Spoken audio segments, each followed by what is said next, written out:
menos del 20% de peruanos estarían haciendo ejercicio físico. ¿Qué significa eso, doctor?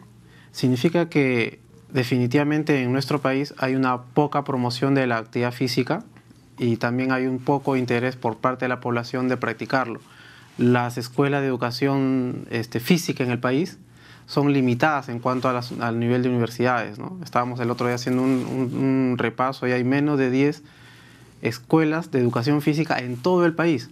Y entonces hay menos profesores de educación física que puedan hacer este tipo de promoción.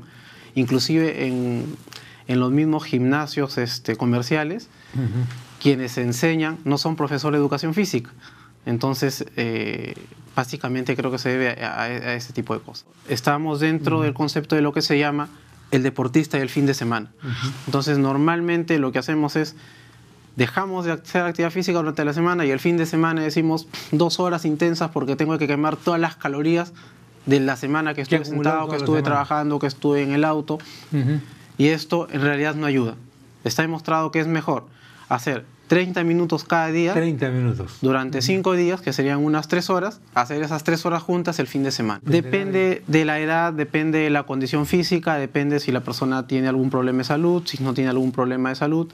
Entonces la norma del Colegio Americano de Medicina y Deporte es muy clara, dice, hay que hacer la mayoría de días de la semana actividad física, o sea, más de 3, de preferencia 5, al menos 30 minutos.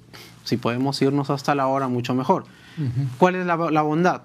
Que si son 30 minutos, no es que debo hacer los 30 de frente, porque a veces no tenemos tiempo, pero sí puedo ir sumando bloques de 10 minutos, bloques de 10 minutos. La idea es poder hacer esa suma durante el día. Es el tema básicamente de la filosofía de los 70s, donde era sin dolor no hay ganancia, ¿no? Así o sea, no pain, no gain. Efectivamente, claro. no, el traducido. Yo soy de los 70, doctor, porque quiere que le diga. Estaban haciendo ahí. Claro. Entonces, ¿usted cuándo ha nacido, perdón? 7-6. ¿Cuánto? 7-6. ¿7-6? Señor, sí. ¿A quién me han traído? Qué bárbaro. Bueno, sí, usted, disculpe la interrupción. Entonces, en esta etapa es donde es la época del culturismo clásico. Luego pasan los 80s y empieza el tema del fitness. El fitness, yes, estamos sí.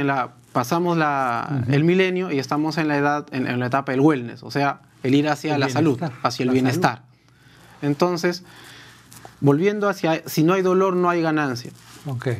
En efecto, cuando uno se enfoca al deporte como fisicoculturismo, es posible que esta premisa sea valedera. Yeah. Sin embargo, en el público en general, que no somos culturistas, que somos gente de a pie, digamos, ir a las Olimpiadas. De repente usted sí puede ir a una Olimpiada.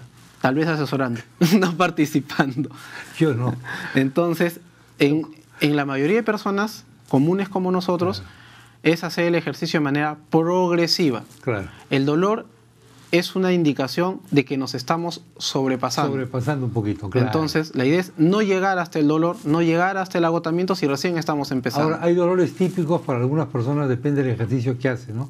O el deporte que practica, el codo del tenista, claro, la rodilla del ciclista. Estas son patologías, ¿no?, que son más por acúmulo de microtraumatismos. Claro. Es igual que, por ejemplo, los que trabajamos en la oficina, tenemos el túnel del carpo, ¿cierto? Entonces, sí. Es igual con los deportes, pero son por microtraumatismos que se van sumando y de pronto en un momento empiezan a molestar. ¿Cuál es la motivación que una persona tiene para hacer ejercicio? Lo que debería tener una persona como motivación es el poder tener una mejor vida después. O sea, ¿cómo es esto? Nuestra esperanza de vida está aumentando paulatinamente. Peligrosamente diría yo, porque la pregunta es, ustedes los doctores nos dicen, vas a vivir 10 años más. Mi pregunta es, ¿en qué condiciones? Así es, el cómo. ¿Y con qué plata? Aparte, ¿no? Bueno, entonces, como nuestra esperanza de vida está aumentando, también están aumentando las enfermedades no transmisibles. Exactamente. ¿Cierto? Entonces, antes nos moríamos de tuberculosis, de enfermedades infectocontagiosas, ahora nos morimos de diabetes, de presión alta, y todo esto provocado por nuestras propias costumbres, como el sedentarismo. Entonces, el sedentarismo. ¿Qué es lo que ocurre? Pasados los 40 años, nuestra vida empieza a bajar. Absolutamente. Entonces empieza la decadencia, digamos. Exactamente. Y a partir de ahí empieza a disminuir las capacidades físicas, la fuerza, la potencia, la velocidad, todo lo que conozcamos, y también nuestra capacidad mental. Entonces, en aquellas personas que no hacen ejercicio físico, esta pérdida es aproximadamente el 8% en cada década. Cada 10 años, 8%. Aproximadamente. Sin embargo, en aquellas personas que practican actividad física, digamos que esta pérdida pues, no es una caída tremenda. Es más, la pendiente es mucho menor. De todas maneras, es un declive. No nos engañemos tampoco. No, claro que sí. La vejez es la vejez.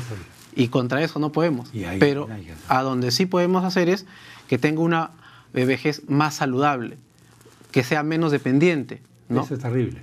Entonces, aquellas personas que hacen ejercicio físico son aquellas que dependen menos de otras personas, que digamos, tienen menos riesgo de tener alguna caída o alguna fractura, ¿no?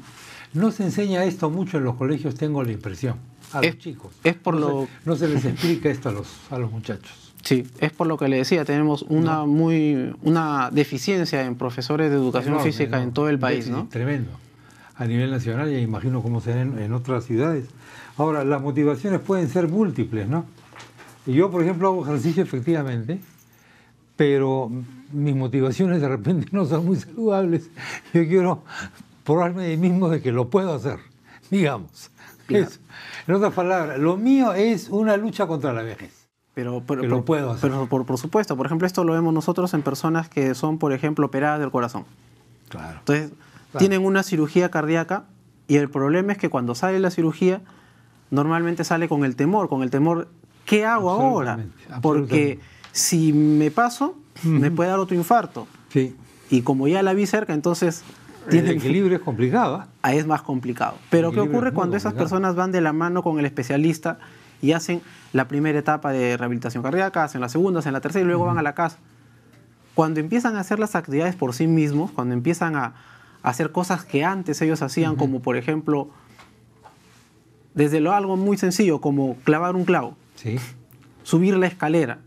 Y si es una persona, normalmente los varones tenemos los infartos antes de los 35 años y son muy fatales, muy riesgosos. Un varón de 50 años, cuando vuelve a tener sexo, después de un infarto, entonces imagínate la calidad de vida que vuelve a tener, la confianza en sí mismo. Entonces nuestra intención, nuestro trabajo es llevarlo de la mano para que puedan hacer estas cosas, ¿no? Y en efecto, no solamente es una carrera contra el reloj, sino también es contra nosotros mismos y contra demostrarnos que podemos nosotros y decirle al resto, oye, yo también puedo. Yo quisiera terminar mis días cerca a un río o al mar, siempre haciendo algo de actividad física, ¿no? Pero a mí me llama tremendamente la naturaleza. Entonces yo creo que eso es parte. ¿Sale de la ciudad usted con frecuencia? ¿Trata de salir? Con frecuencia sí. Uno de mis deportes es el trekking. Entonces siempre estoy saliendo a la sierra. Excelente. Sí. Cuando se puede. La ciudad a veces por el tema de los estudios, del trabajo, pues nos llama, nos amarra, nos ata. ¿No? Pero en el momento que haya que hacerlo, pues se sale. ¿Trepa montañas usted? Sí, hasta los 5.500 nada más. ¿5.500? Sí. Oiga, ¿usted es un profesional? No. ¿5.500? Sí, 5.500. Claro, no le voy a decir que es como nuestro amigo Richard que se ha ido. No, ellos suben encima de los 6.500. Pues. Que además se va al Everest. Sí, se van a subir al Everest ahora. Sin oxígeno. Sin oxígeno extra.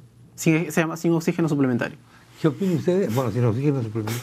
¿Qué opina de eso, doctor? Definitivamente, las personas comunes y silvestres como nosotros estamos limitados a hacer ciertas cosas. El que yo suba a más de 4.000, 5.000 es una exigencia extrema. Para los que son deportistas, el límite entre el extremo y la gloria es mínimo. Es mínimo. Un deportista, 1 milisegundo, es una medalla. Es enorme, claro que sí. Un deportista, 1 minuto estar a 8.000 metros sobre el nivel del mar sin oxígeno, es un triunfo tremendo, que nadie más lo va a poder vivir. Entonces, para eso se preparan. Y no todos pueden llegar a eso.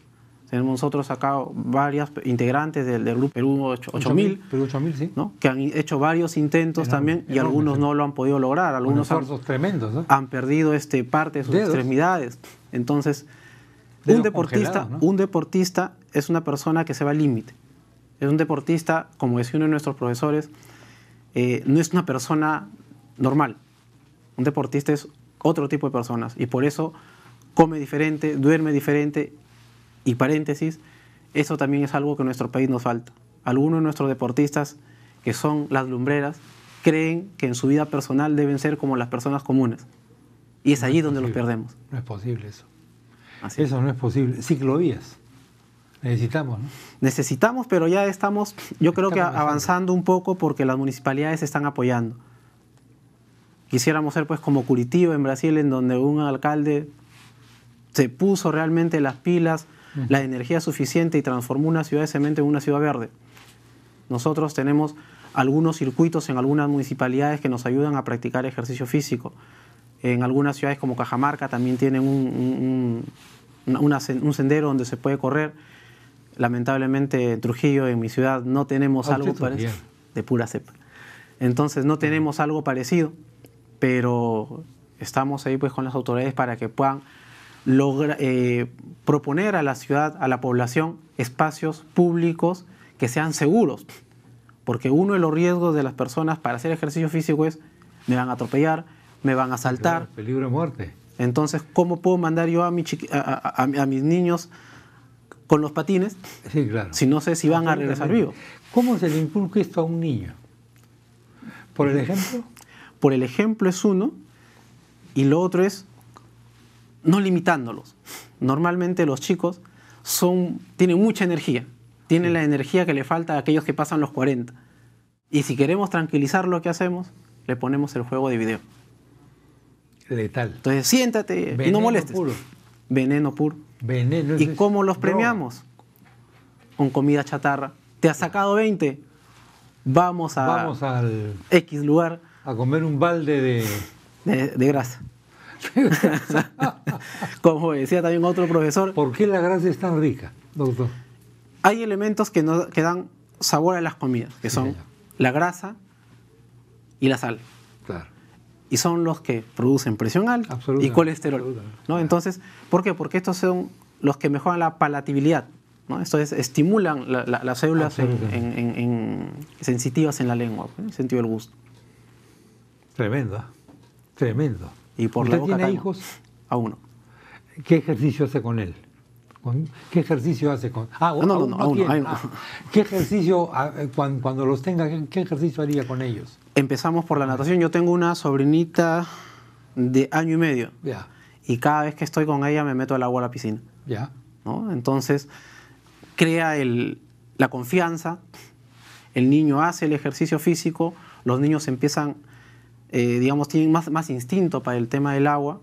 Y cuando trabajábamos en otro lugar, veíamos, por ejemplo, que los pequeñitos desde prácticamente el 3.er, 4.er mes de vida estaban metidos en el agua. Sí. ¿No? Y hasta el 6.º mes tienen un reflejo en el cual no les permite ahogarse. Entonces es más fácil poder en ellos hacer la natación. Yo creo que con esto, mientras son pequeñitos, ya van creciendo, hay que ir con ellos acompañarlos, ir al parque, jugar, rodar con ellos, si hay la mascota que los acompañe. Entonces, parte del ejercicio físico es que no solo ayuda a la socialización, sino que ayuda a que el padre con los hijos estén juntos. Y que el padre no solamente pues llegue en la noche y vaya a dormir o les dé el besito en la cama, ¿no? También hay que darse su tiempo para eso. Efectivamente, bueno. Pero todo exceso es malo. ¿Todo exceso es malo? Todo exceso es malo, definitivamente. También en esto. Por eso es que la norma dice la mayoría de días de la semana. Cuando uno hace ejercicio entre 3 y 5 días a la semana, va bien. Si hace 5, 6, 7 días a la semana, el riesgo de lesión es alto. Yeah. Otra cosa es el tiempo.